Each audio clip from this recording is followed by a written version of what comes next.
तो दोस्तों, एक बार फिर आपका स्वागत है आपके अपने YouTube चैनल AB क्लासरूम में। देखिए, हमारी मैथ की क्लास चल रही थी जिसमें आपको 10 सवाल मिलते हैं। आज की क्लास है आपकी। पहला सवाल है, अनु ने किसी लाभ पर एक वस्तु को 480 रुपये में बेचा। यदि उसने उसे 400 रुपये में बेचा होता तो उसे प्रारंभिक लाभ के 1/3 के बराबर हानि होती। देखिए, हमें पता है कि हमने वस्तु को 480 रुपये में बेचा है और बेचना पहले कितने में बेचना था, 480 में। उसने कहा है कि यदि उसने उसको 400 रुपये में बेचा होता, पहले 480 की बिकी है, अगर 400 में बिकती तो एक बीच में उसका लाभ या हानि, मतलब एक आप कह सकते हो क्रय मूल्य उसका बीच में होगा। अगर इस क्रय मूल्य के 480 पे बेच रहा है तो कोई लाभ हो रहा होगा और 400 में बेच रहा तो कोई हानि हो रही है। उसने ये कहा है कि उसे प्रारंभिक लाभ के 1/3 के बराबर हानि होती है। माना उसका प्रारंभिक लाभ 3 है तो उसका अब वाली हानि कितनी हो गई, 1। ठीक है, 3 1 टोटल मिलाकर कितने हो गए हमारे, 4। और यहां पर देखिए आप 400 से कितने का अंतर आ रहा है, 480 का, यानी 80 का। 4 बराबर 80 के, 4 से 80 को काट देंगे, 4 दूनी 8, यानी 20 चौक 80। 1 बराबर कितना आ गया आपके, 20 के। हमें दिया गया कि वस्तु का लागत मूल्य क्या था। देखिए, 400 रुपए की बेचने पर 1 की हानि हो रही है, 1 बराबर है 20 के, तो हम 400 में 20 जोड़ देंगे, ये हो जाएगा आपका 420। ये है आपका लागत मूल्य। अगले सवाल की तरफ चलते हैं। अगला सवाल है आपका, यदि चीनी के मूल्य में 20% की वृद्धि हो जाती है और कोई व्यक्ति अपने खर्च में केवल 8% की ही वृद्धि करना चाहता है तो उसे अपनी खपत में कितने प्रतिशत की कमी करनी होगी। हमने माना हमारी चीनी का जो मूल्य था वो था आपका 100 रुपये, बढ़कर कितना हो गया साहब, 120। 100 पर 20% की वृद्धि 120 हो गया। लेकिन उसने कहा है कि एक व्यक्ति अपने खर्च में केवल 8% की वृद्धि करना चाहता, मतलब पहले वो 100 रुपये खर्च कर रहा था किसके लिए, चीनी खरीदने के लिए। अब 20% की वृद्धि हो गई, चीनी का मूल्य हो गया आपका 120, तो वो केवल 8 रुपये अधिक खर्च कर सकता है। उसके पास 120 रुपये नहीं है, केवल 108 रुपये हैं। तो उसने कहा, सोचा कि मैं 108 रुपये खर्च कर लेता हूं, तो 120 रुपये में से कितने की कम की चीनी लेगा वो, 12 रुपये की। कितने पर, 120 पर गुणा 100,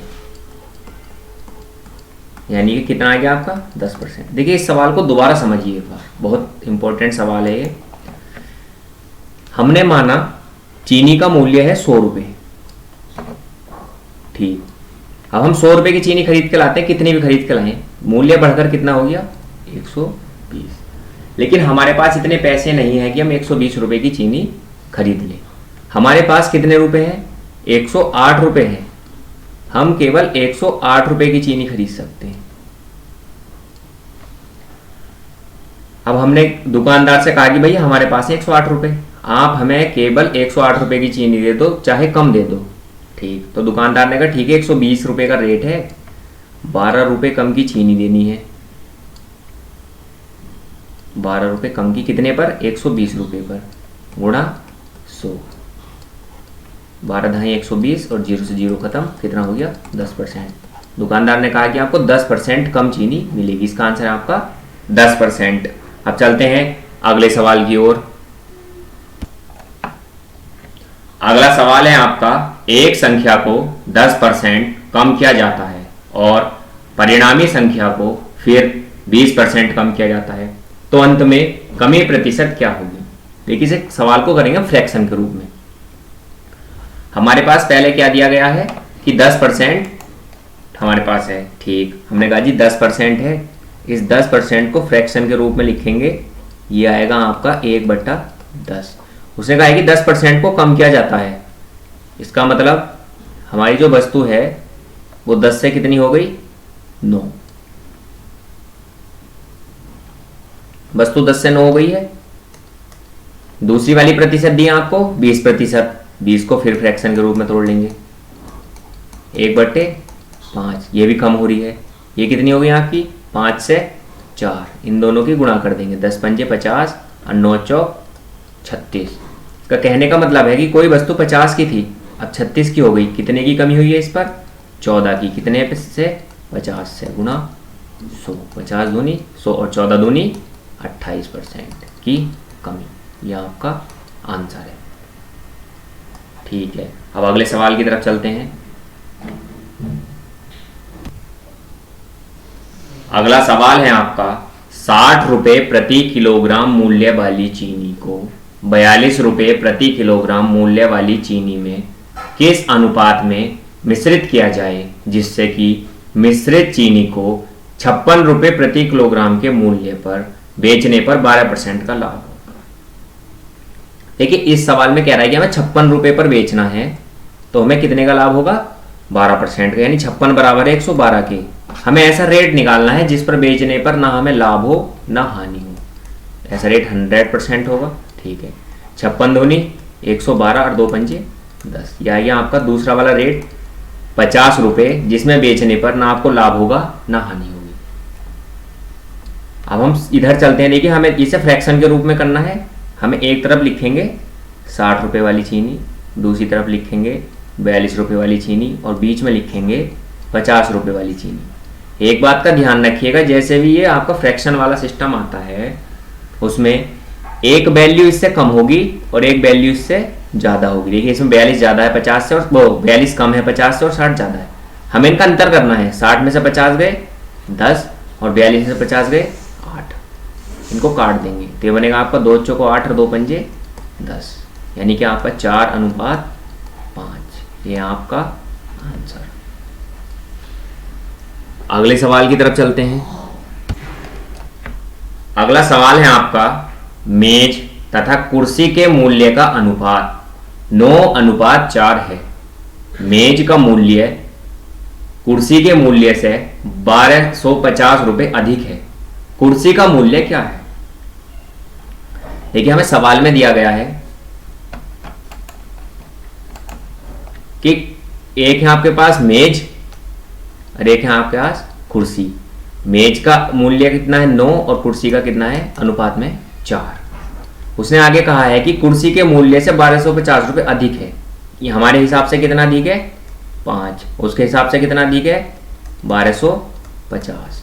भाग कर लेंगे 5 1 5, 5 दूनी 10, 5 पंजे 25 और 0, यानी एक बराबर आ गया 250 के। हमें बताना है कुर्सी का मूल्य।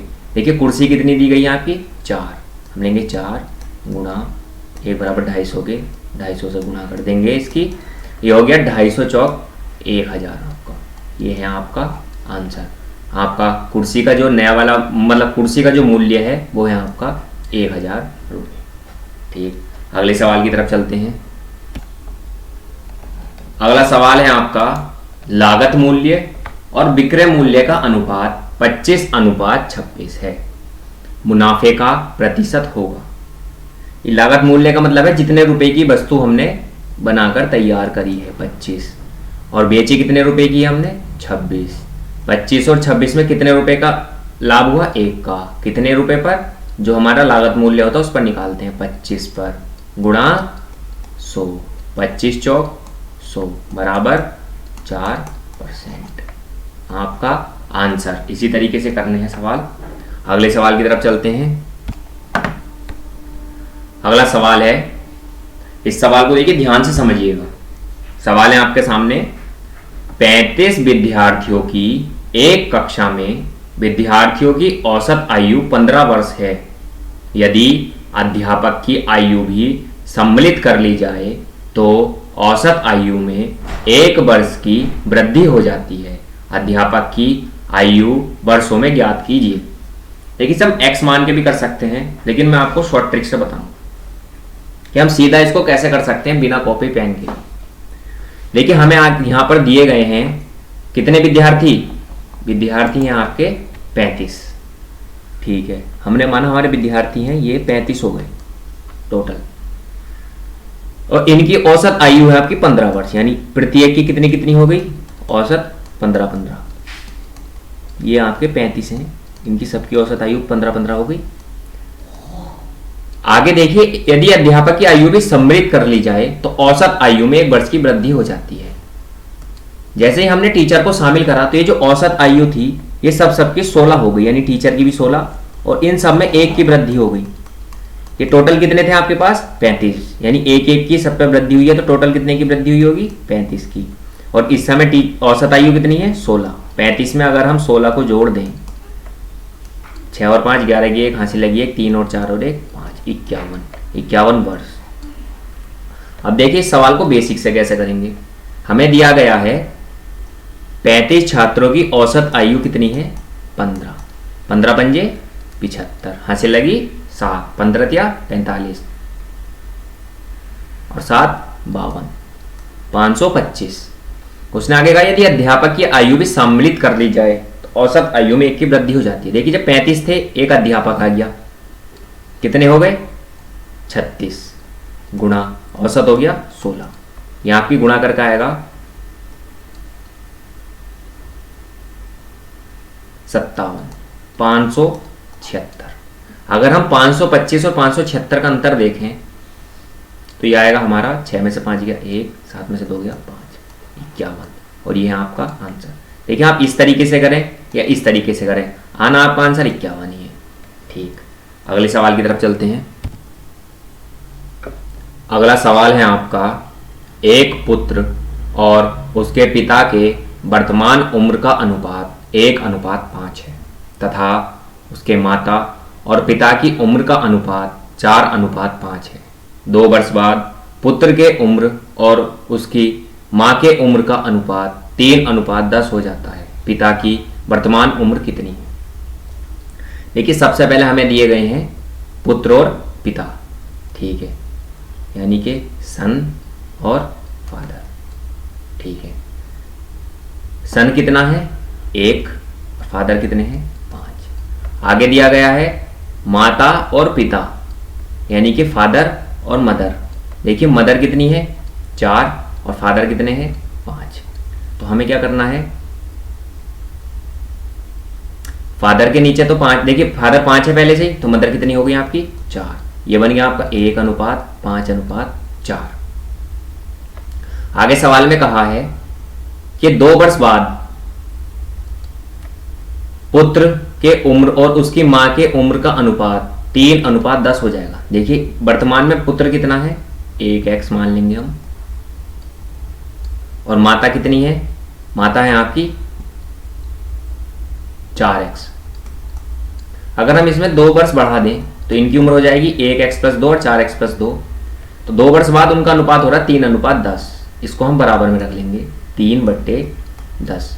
इसकी गुणा यहाँ करेंगे, इसकी गुणा यहाँ करेंगे, यह आएगा आपका 10x + 20 बराबर 12x + 6।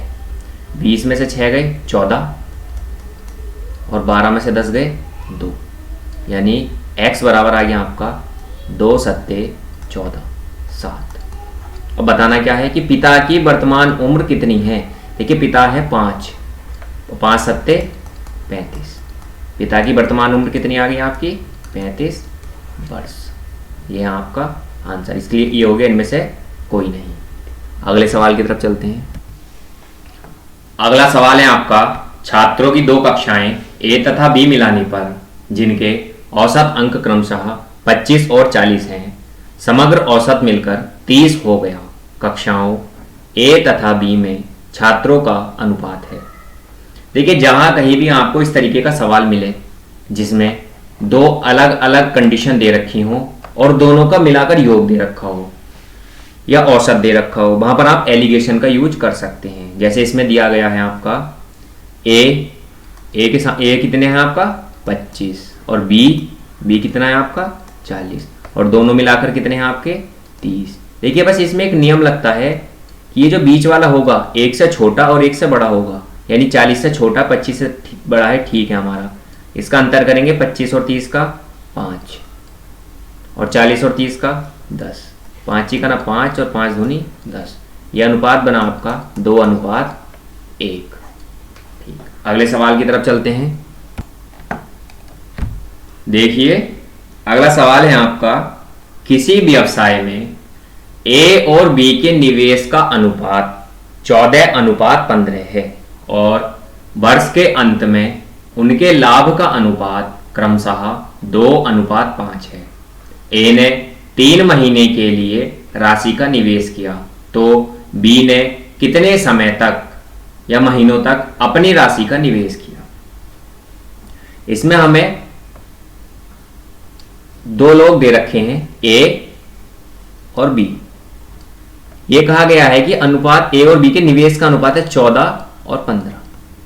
ठीक, उन्होंने कहा है कि अनुपात लाभ का अनुपात बन जाएगा आपका 2:5।